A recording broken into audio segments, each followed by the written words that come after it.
The conference room fell silent as Marcus finished his presentation. 23 slides, 4 years of research, one revolutionary algorithm that would transform everything we'd built at Nexus Technologies. Brilliant work, as always, CEO Richard Chen said, nodding approvingly. This is exactly what we need to stay ahead of the competition. I sat at the far end of the table, laptop open, watching my business partner of 8 years accept praise for work that was entirely mine. Again. Thank you, Marcus said, his smile confident and practiced. I think this positions us perfectly for the Series C funding round. My fingers tightened around my coffee cup. I'd written every line of that code, debugged it through countless sleepless nights, created the breakthrough that made it all possible. But Marcus had delivered the presentation, just like he always did. Because Marcus was the front man and I was the technical guy. That's how it had been since we started Nexus in Marcus's garage 8 years ago. I built, he sold. I created, he presented. I worked 80-hour weeks. He played golf with investors. One thing I want to clarify, Richard said, leaning forward. The IP rights on this algorithm, they're fully owned by Nexus, correct? Absolutely, Marcus replied without hesitation. Everything developed under the Nexus umbrella belongs to the company. I cleared my throat. Actually, there's a nuance there. The room's attention shifted to me. I could see Marcus's jaw tighten slightly. The core algorithm was developed on my personal time, I continued calmly, before we signed the current IP agreement. It's technically separate from Nexus's existing portfolio. Richard's eyebrows rose. Marcus's face remained neutral, but I caught the flash of alarm in his eyes. David, Marcus said carefully, using his smoothest tone, I think there might be some confusion. We've always shared everything equally as partners. Then you won't mind if I review the original partnership agreement, I said. The one we signed before bringing in outside investors. The meeting ended shortly after that. Richard wanted time to consult with legal. The other executives filed out, exchanging meaningful glances. Marcus cornered me in the hallway. What the hell was that about? The truth, I replied. The algorithm is mine, Marcus. I developed it 3 months before we restructured the company. You know that. We're partners, David. Everything we do is for Nexus. Partners split things equally, I said quietly. But when was the last time anyone knew I was even a co-founder? When's the last time my name appeared in a press release? When's the last time you gave me credit for anything in front of investors? Marcus's expression shifted from irritation to something resembling understanding. Is this about recognition? Because if you want to do more presentations, it's not about presentations, I cut him off. It's about 8 years of being invisible, of watching you build a reputation on my work, of being the silent partner in my own company. Your company? Marcus's voice hardened. I'm the one who's been out there hustling, meeting with VCs, closing deals. You think any of this happens without me? And you think any of it exists without my code? I shot back. Without my innovations? Without the actual product? We stared at each other. Years of unspoken resentment suddenly laid bare. We'll talk to legal, Marcus finally said. Work this out properly. Yes, I agreed. We will, but I already knew how it would go. The lawyers would find loopholes. The partnership agreement would be interpreted in Nexus's favor, which meant Marcus's favor since he controlled the board. I'd be pressured to do what's best for the company, while my contribution was minimized yet again. I'd seen this script before. I wasn't going to follow it this time. That night I sat in my apartment reviewing my options. My lawyer, Janet, had been blunt during our phone call. The original partnership agreement is murky, she'd said. You have a case, but it'll be expensive and time-consuming. And even if you win, your relationship with Marcus and Nexus will be destroyed. It's already destroyed, I'd told her. I just didn't want to admit it. My laptop pinged. An email from Marcus. David, let's not let this get ugly. You're right that you deserve more recognition. What if we make you CTO officially? Press releases, conference appearances, the works. You can be the face of the technical side. We can fix this. I read it 3 times. A year ago, even 6 months ago, I might have accepted. The title, the promises, The validation I'd been craving. But something had shifted in that conference room. I'd finally said the quiet part out loud, and I couldn't unsay it. More importantly, I didn't want to. I opened a new browser tab and pulled up the email I'd received 2 weeks ago. An offer from Helix Systems, our biggest competitor. They wanted me specifically. Had been tracking my patents, my publications, my innovations. They knew what I was worth. At the time, I'd deleted it without seriously considering it. Loyalty to Nexus, to Marcus, to what we'd built together. But loyalty, I was realizing, had to run both ways.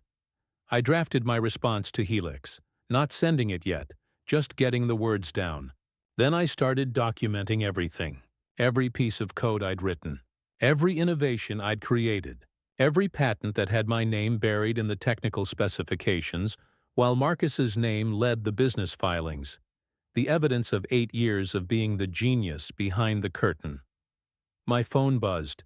A text from my younger sister, Allison. "Mom says you and Marcus are fighting. You okay?" Of course my mother knew. Marcus and I had been friends since college. Our families were intertwined. His parents came to my parents' anniversary party. My mother treated Marcus like a second son. "We have some business disagreements," I typed back. "Nothing I can't handle." "He's worried about you. Says you're not yourself lately." I stared at that message for a long time. Marcus was worried about me, as if I was the problem, as if my sudden unwillingness to be invisible was some kind of personality defect that needed to be managed.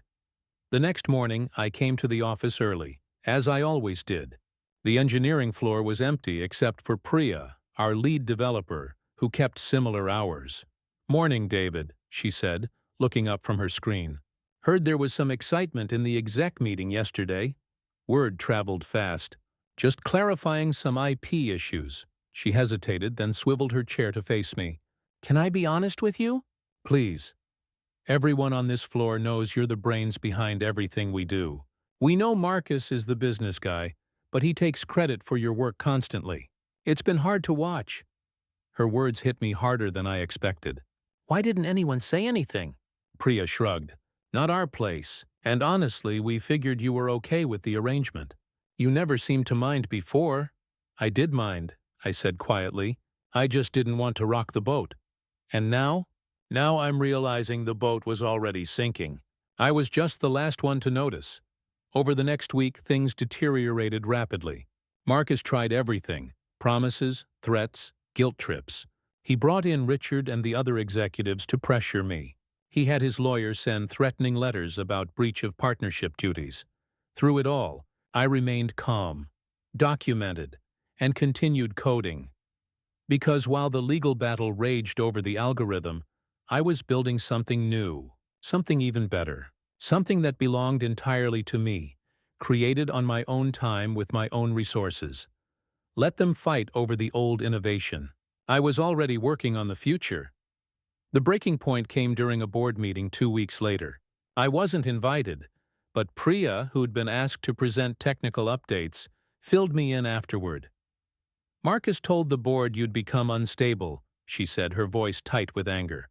"That you were threatening the company's future over ego. That you might even be trying to steal IP to take to competitors. The betrayal shouldn't have. I'm going somewhere that sees my value. There's a difference. After everything I've done for you? I made you a co-founder, David. I could have just hired you as an employee." I stopped packing and looked at him directly. "You made me a co-founder because you needed my code. Because without me, Nexus doesn't exist. But you never treated me like a co-founder.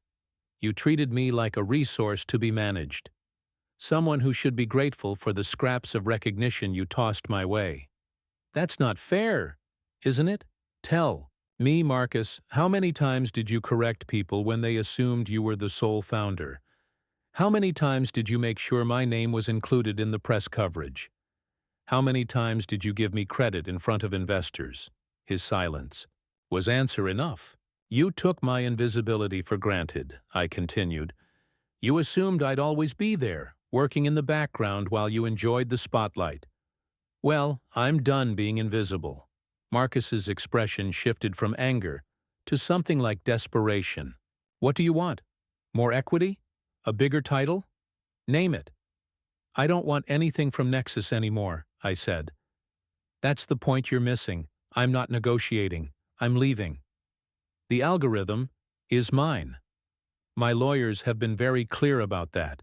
The core innovation was created before our current IP agreement.